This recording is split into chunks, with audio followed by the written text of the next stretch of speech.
kind of concepts where we've spoken about participatory democracy before, but not participatory economics. And this intersection between what we call economics and what we call politics and governance is really, really super interesting. And I guess this is the intersection around DAOs and voting mechanisms and decision-making processes that have got economic stake and incentives attached to them.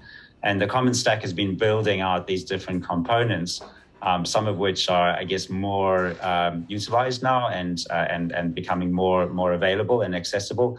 But the real thing is, like, how do we bring that down to where it really means something to people? And the example of the river is a great one. So for the people who've maybe heard of the Commons Stack and now have a background to these concepts of participatory economics, what are some of the specific components? Like what are those tools that people can have access to now and in the future? So we made a first dashboard for the Hatch. So the Token Engineering Commons is the Commons Stack's first commons. And we're partnered with the token engineering community to use the Commons Stack design pattern so that they can launch their own commons. That's what we call our DAOs, basically. And a commons is a bonding curve so that you can have a low liquidity economy without with accurate price discovery. Sorry for the terms, a lot of terms. This is the technical side of things. So we have a bonding curve that we designed called the augmented bonding curve that funds a DAO that then provides funding to do work for like cleaning the river, right? In this case, it'll probably fund conferences around token engineering and fund modeling around token engineering. And so you kind of have, instead of just the normal charity arm or the donation arm that's like funding grants, you attach an economic arm to it, which is the bonding curve.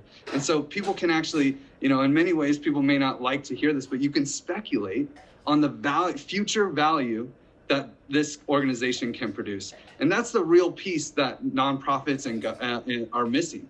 They're missing the ability to quantify the qualitative value that they're going to provide for future generations. And that's what we allow to happen. Now we can turn any nonprofit into a speculative investment. And the tools that we're using for the participatory economics are these dashboards. So we have the bonding curve, we have conviction voting, we have a few other voting mechanisms that are there. And we boil that down to the 12 most important parameters that need to be designed. And so we're making this beautiful dashboard. The first dashboard was kind of a prototype for the Hatch, and it's like the first portion of the launch. We have a 2-phase launch where we launch the DAO and we initialize funding, figure out how much money we have to work with. And then once we have the funding sourced, then we know how to design the bonding curve and conviction voting apps appropriately because we know how much money is going into them. And that's like a very important variable. So we're doing these 2-phase launches. And we'll have a Hatch dashboard that like people outside the community that want to participate can vote on and decide. And that's what we did with the TEC. This is kind of the token engineering community and the Commons Stack community, which is kind of the same community, really. Commons Stack is very much a token engineering focused organization. And so we voted on how to design the initial phase 1 launch using this dashboard. And then we had another tool. Now we're building the second tool for designing the bonding curve and conviction voting. And only the people who actually fund or were working and earned impact hours, kind of a sweat equity for the work that they've put in for building the TEC, they will have tokens. And with those tokens, they will be able to vote on the design of the dashboard. And what's really cool is every person gets to design the whole thing. It's not like voting on one parameter at a time. These things need to be designed as a holistic system, and each piece interacts with the other piece. And so this dashboard will actually allow people to understand those very complex interactions and just see like, okay, if I pick these parameters, what are the range of possibilities? What does this mean for the economy?